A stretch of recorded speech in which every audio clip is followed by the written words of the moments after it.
Welcome to the sales difference. The sales difference brings different sales results. Now, what is the sales difference? The sales difference is when a salesperson doesn't change what they sell, but how they sell. Hi, I'm Tim Hagen from Progress Coaching, and we've been teaching sales leaders how to coach their employees for decades. And one of the things that has always come out when I view my clients, teams, or salespeople, how much across industries we do so many of the same things. We say so many of the same things. And what we typically do is we somewhat, for lack of a better description, hide behind, well, I've got the best product. We have the best service. And guess what? We all kind of say the same thing. So sometimes it's not just what we sell, but how we sell it. So the sales difference is a principle, and it's a principle where the salesperson will go against the grain of what is expected in the industry in terms of how things are being sold. Now, this will present an element of risk and potentially draw people to get outside of their comfort zone. But we have to remember one thing. How will people remember us? What distinguishes us?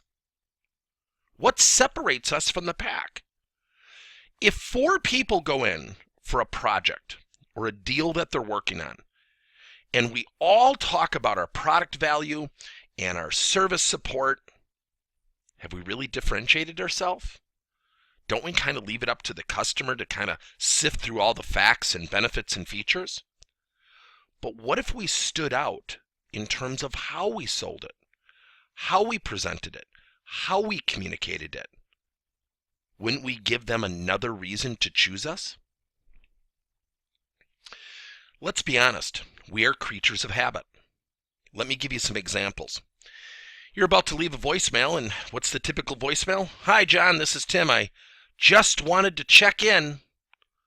Are we all under some magical impression that they actually listen to the voicemail after the words, check in? Just? We all say the same thing. Let me give you another one. I want you to think about salespeople going into an office. What do most salespeople pride themselves on? And it's actually a great attribute. We can shoot from the hip. We can kind of go in there and have an empty pad of paper and start asking our great questions and do the relationship building. But what if somebody came in with pre-written questions? What if somebody sent those questions before the meeting, demonstrating an appreciation for the prospect or customer's time? Who would have the element of a sales difference? Who would have the differentiating factor?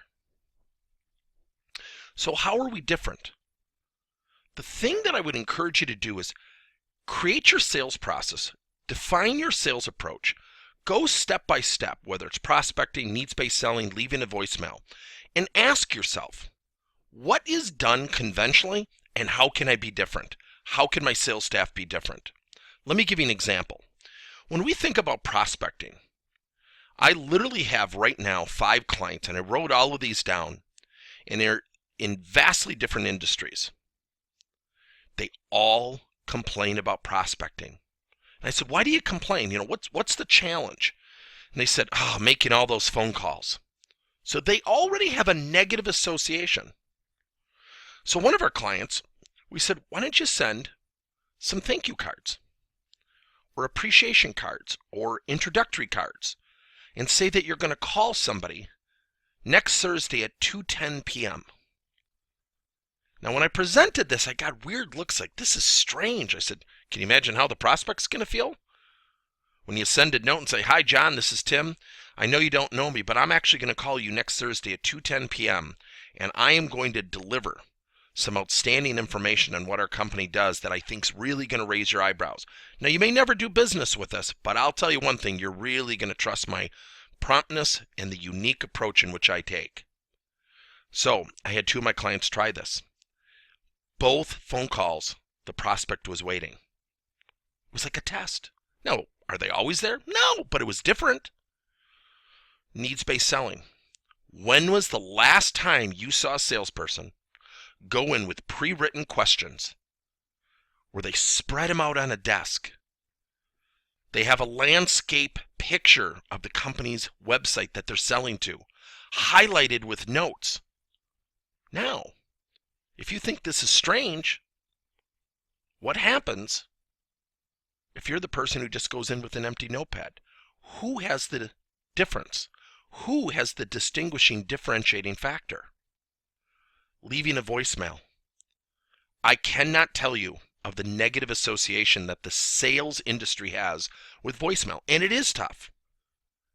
It's been estimated that 80% of all sales and follow-up calls end in a voicemail.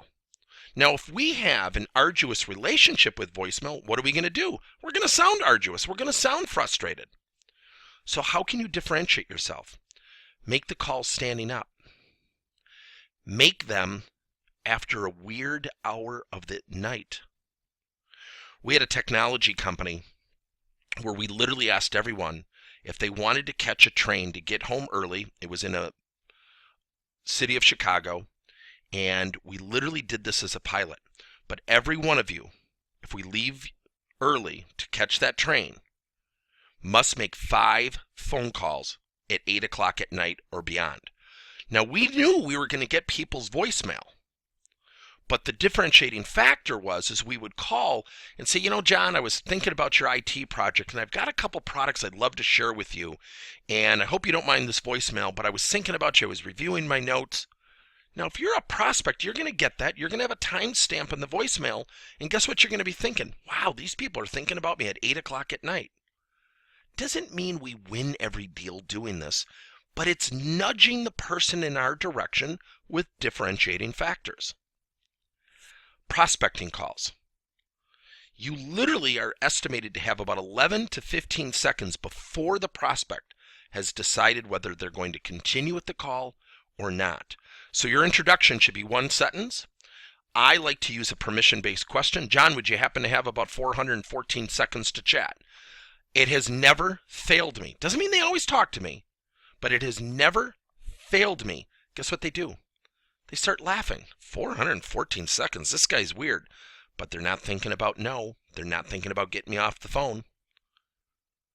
Now, one thing that we've done that I actually learned from a friend of mine years ago is we'll use some humor. We'll actually use this as a voicemail technique, or we'll use it as an introductory call technique. Before I try to sell you on my company, I'd love to tell you a joke. If you think the joke is funny, we can continue with the call. If you don't think it's funny, you get to hang up on me. What you're doing is you're breaking up the dance. The dance is, hi, I'm Tim. I'd like to introduce myself. Do you have a few minutes to talk? We're all saying things like that. And guess what happens? It results in us having a very negative relationship with this thing called the prospecting call. Needs-based selling. I cannot tell you what a differentiating factor it is to send the questions before your meeting or your conference call to your prospects and say, Bob, here's what I'd like to discuss. Here are 3 to 4 questions. If you could answer them before our conference call via email, I promise it'll really make our time a lot more valuable, and I want to be sensitive to that. Isn't that different? And then if you are lucky enough to be in front of the customer, write out some questions, have some big circles to the right of the questions where you write their answers. It's easier to demonstrate active listening, narrate what they said, because all you have to do is go back to the circles and not read this thing called squibbly notes. Here's the best part. Customers will see this. 1 out of 2 will typically say, Tim, what are those big circles? And I say, oh, this is where I write your answers. If they're empty, I'm talking too much. If they're also empty, it might mean I'm not asking enough open-ended questions, and it's just a way to keep me on track. I've never had a customer say, well, I hate that. What they always say is, oh, that's interesting. That's kind of cool. Because it shows a sincerity and a concern for their time. It also positions you to do something as a salesperson very few of us do, and that is active listening. Let's be honest. When our prospect or customer is talking, we're thinking about what we want to say next. We will send off a signal to our prospects and our customers to do what? To think that we're just another salesperson. And we're all guilty of this, right? But if you can practice active listening and say, you know, Bob, let me go back to my circles here. Here are the 3 or 4 things that I heard you say as the major issues. Is there anything potentially that I've been remiss in bringing up? And then you take a second, you review your circles, you review your notes, and you start to craft your presentation. Sadly, that will really differentiate you. Now, send handwritten cards daily. One thing I try to do twice a month is send a card to one of my prospect or my customer or my associate's bosses saying how much I enjoy working with them. Spread your personal brand. Spread it. Leave voicemails late at night. Be energetic. Walk around while you talk. John, I got to tell you, I loved our meeting last week and I was reviewing my notes. I've got a couple ideas for you I'd love to share. Lead with a little curiosity. And by the way, I might have a prospect for you to talk to. That was a recruiting firm that I was struggling to get back in touch with. And the minute I said, I have somebody for you, then I found out, in which I initially thought, boy, is he blowing me off? He said, no, we're out of town. He said, who's the prospect? I give him the name of the company. He said, actually, we're talking to them, but we're struggling. Do you know people? I said, well, actually, I know the president. Complete relationship changer. Bring your prospects and customers. Third, have scheduled practice sessions with a peer. Take it upon yourself to practice this stuff. Just don't do it and say, well, it didn't work. I tried it once, it didn't work. We have got to learn to bring it and practice. And every time I lead a session where salespeople are involved and I say, okay, we're going to practice a role play, everybody rolls their eyes. Why would you just want to show up with your customers or prospects the first time and try things out? Prep the meetings beforehand. Send an agenda. Send a list of questions. Send a list of questions that hopefully they can answer before you physically meet in person or on a conference call. And last, say thank you creatively. So I'm going to give you one that I just did. I was with a company and we're really talking about next year. So there wasn't any big sales pitch and there wasn't going to be a opportunity. And I knew that, and that expectation was set very strongly. And I said, you know, I've got an idea. Why don't we do something called coaching improv? They said, what's coaching improv? I said, well, it's an improv session. I do a little bit of a public speaking type of message. And then we open it up for any challenges that they want to present. And then I get to prove to you how much I know coaching. And I said, I'm actually going to be up in this area during the following month. Why don't you, if you happen to have a date or time, I won't charge you for it. Their jaws drop. I went against the factor of every perception associated with consultants. And then I sent them all thank you cards.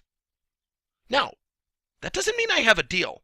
But boy, I got to tell you, the opportunity at this company is really, really a big one because I'm kind of prepping for next year. I'm kind of maintaining a relationship. I'm not doing the typical, well, let's get back in touch in the fourth quarter and we'll chat. Find ways. Get some tools to be different. Send audio messages via your phone. One of the ways I communicate with my customers is I send audio messages of ideas. Do talkovers of PowerPoints, much like what I'm doing now. There are video email services that can personalize your message. One of the things I love to do is LinkedIn support messages. I will log on to LinkedIn, give myself an hour a week, and when I find posts that I like, that I'm authentic and genuine and honest about, I will write supporting comments on my customer or prospects' blog posts. They see it. Their customers see it. Other people see it.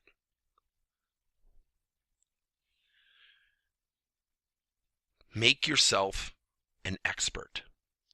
Conduct your own webcasts. Write your own blogs. Put out some thoughts in LinkedIn or Facebook. But don't think of yourself as just an expert. Think about the problems in your industry. And boy, if we had a solution to this, wouldn't that be great? Doesn't even mean you have the solution. Ask questions. Lead with some thoughts. Get people to come back to your LinkedIn and Facebook profile. And make sure those profiles speak to what you do. So if you have some questions about this, Send me some information at tim@progresscoachingleader.com. Let me know if you're interested in discovering the opportunities to create a sales difference. It's actually a whole program that we facilitate for clients, but we also provide for management teams a session called Coaching Improv. If you're interested, let me know, but I hope this presentation's been helpful. Thanks.